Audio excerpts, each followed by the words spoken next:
What's good, Dark Knights? It's your boy Zay coming at you another video.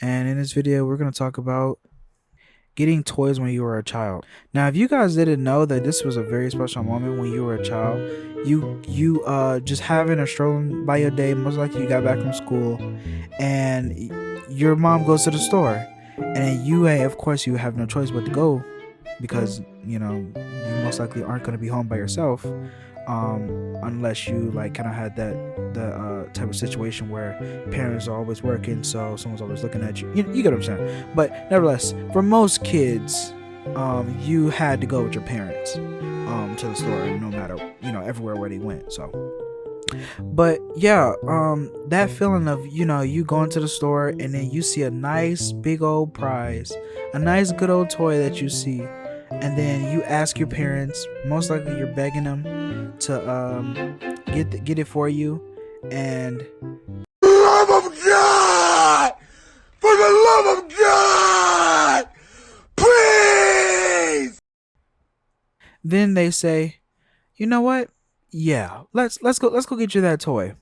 And for me back then in like the earlier 2000s, man, it was, for me as a guy, it was wrestlers, Beyblades, daggone Nerf guns, all types of cool toys. Also the little toys that be showing up on like the TV commercials, those like weird toys and all that stuff like that that you would buy. You can't even forget Hot Wheels. Hot Wheels is probably the hottest thing out. Yo, that was like literally such a time, bro. Oh my gosh. But nah, when you used to get that toy, man, you used to be so excited, man. Getting that new toy from your parents. It felt like you hit the lottery when your parents paid for it. And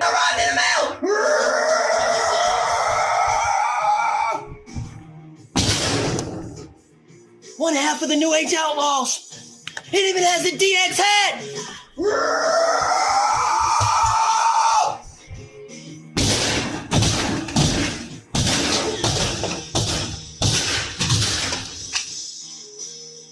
It arrived. That completes the set. Series 12. crazy thing is, shout out to the parents who actually be paying for their buying their kids children toys, because in actuality, like, if you really want to think it on a realistic scale, the parents don't get anything out of it. Like, there's no benefit from it. If we want to be honest with you, they're wasting their money to satisfy you and give you the pleasureness of happiness for at least a temporal moment. When the minute you got home, you immediately start ripping it apart. You start looking at the box, like, you literally, as you ride in the car or wherever you was riding in, you would literally be just staring at the box all day long, just like, oh my gosh, I can't wait to open this when I get home. For me, it was mainly Nerf guns, because I was such a fan of Nerf guns, and my parents did not allow me. Well, they did. They bought me a few, but I couldn't get a collection. And the crazy thing is, I used to remember me watching those, like, this is so funny me looking at it now. I remember me watching those YouTube videos where they would have this whole like Nerf gun collection, and they would have all these Nerf guns, and I used to be like, dang, I want to be cool like them. Again, it was a much more simpler time back then. Like, you don't have to worry about buying the latest new iPhone if you weren't cool, if you didn't buy the latest iPhone, or you didn't buy this new designer brand or anything like that. Like, it was a much more simpler time back then. Like, you got enjoyment for the more less and simple things, compared to now, where it has to be out there, outlandish, in order for you to be able to enjoy it. And it's still the same habit of a short temporal thing that's going to fill you up, and then you off to the next thing. But nevertheless, man, getting toys as a children, bro, and especially when it comes to like game systems and stuff like that. Like me, I had a before we got a different console, we had a Wii. And if you don't know what the Wii was, like, you actually just missed out on an iconic moment. Of course, unless you weren't born during the time. But the Wii was amazing, man. The Wii Sports, all the other games that came on there. I remember this thing called, it was like boom chick, something like that. I don't know. It was something where you would drop bombs on the other chickens or birds or something like that. And I can't remember the name of the game. It was this, and it was also this other game where you would be racing to get to a finish line, and you could customize, get cool cars, and it was free until, like, you got to a certain point, and then you had to buy a full game, and pretty much you was broke, so you didn't have a job, so you couldn't pay for it. So yeah. But nevertheless, it was a very fun time playing on the Wii. And then when I got older, I started getting to much more mature type of consoles. Like I had the Xbox 360. I think we got that when we first came out. We got an Xbox 360. And I remember me buying, I used to play childish games. Like I had Skylander, Minecraft. Oh my gosh, when Minecraft dropped, y'all, later down the years, oh my goodness, this game was crack cocaine, bro. Oh my gosh, you guys don't understand how fun Minecraft used to be when you were a child, and how, like, literally aspirational it was. And, like, oh my gosh, bro, like I can't believe how good that game was when I was a little child. Me now, older, I can't play it, like, to be honest with you, like, it's just too childish for me. But me back then, oh my goodness, me and my family, we used to play Minecraft all day together. Like, we was literally bonded off of the game system. And yeah, like that stuff was so fun, looking in through the tutorials, and getting toward, and pretty much killing each other for the most part, because that's kind of what we did. But it was all fun and games.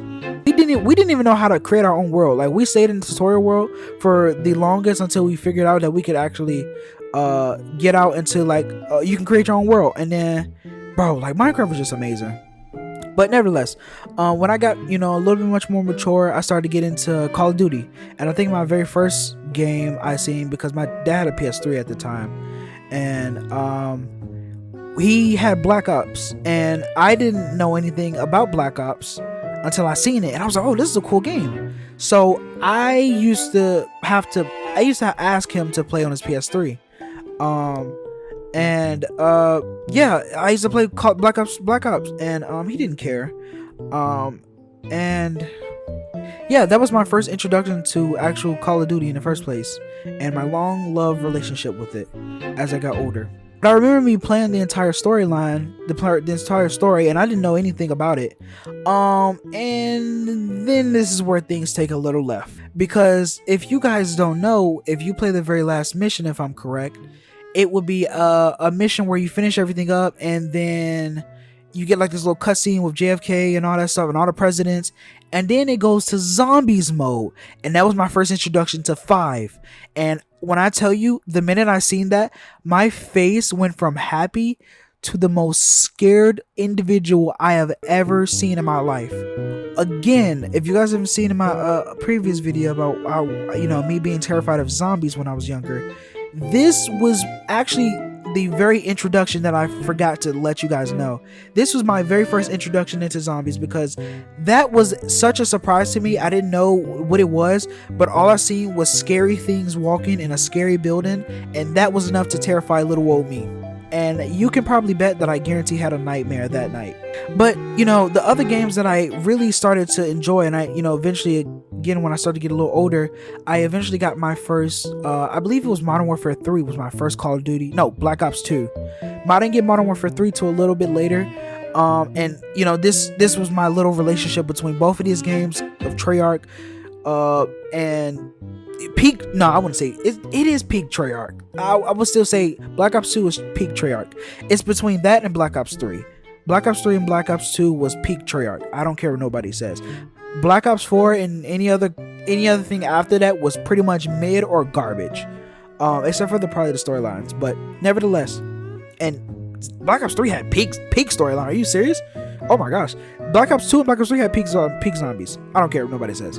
But nevertheless, right? So that was my first bro. When I played Black Ops 2, oh my goodness, yo, it was the funnest game ever. And I think that and Modern Warfare 2 was my first introduction to being online with other people. And if you don't know that type of era, especially for you as a younger child, being most likely I was a squeaker. And squeakers just refer to like little kids who like have squeaky voices. That's why they're called squeakers.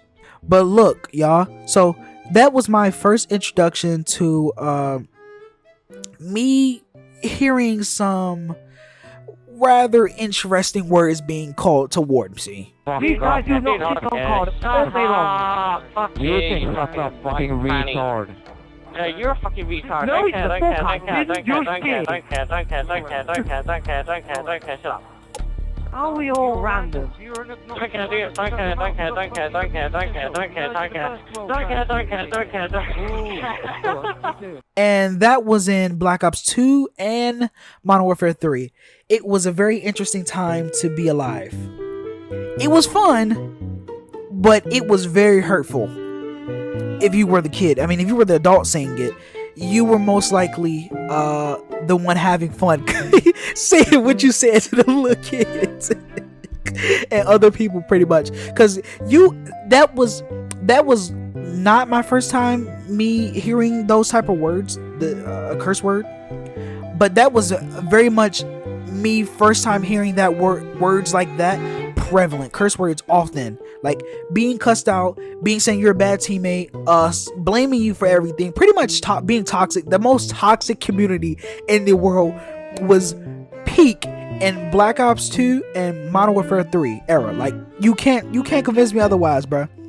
But yeah, back to what I was saying, bro. Getting those type of games, man, it was so amazing, man. Like it was literally like life changing. And the crazy thing is like you never realize how important those moments are till like you get older, man, and then you like, dang, now eventually I'm gonna have to do that for other people. I'm gonna have to be able to create and make other people's day. And it's the same thing with this as being YouTube right now. And y'all listening to me, like it's such an amazing feeling to, you know, see other people smile and be happy and be able to change and impact their life when they're either, and it doesn't even matter whether they're older than you or younger than you. Just the ability to change and impact their life for the greater good is so amazing when you think about it. But this is going to conclude the end of this video. This was meant to be a little bit short. It's kind of a little bit of a more of a nostalgic type of video. I do hope that y'all really do enjoy this video, as I love making this. I'm about to go to work eventually, so I can't be on here too long. So anyway, besides that, check out my other videos if y'all want to go see them. It'll give you familiarity with this channel and what I talk about and what I do. It's very interesting. I'm gonna challenge sometimes people's thoughts. Like hopefully the next video I'm probably gonna you know, talk about, I'm gonna react to a video that I think is pretty cool to look at and be able to understand. So and give you guys a little crisp perspective from it and everything. But don't forget to like, comment, and subscribe, and share this video out to people so that we can grow the Dark Knight community. And as always, I love you, Dark Knights.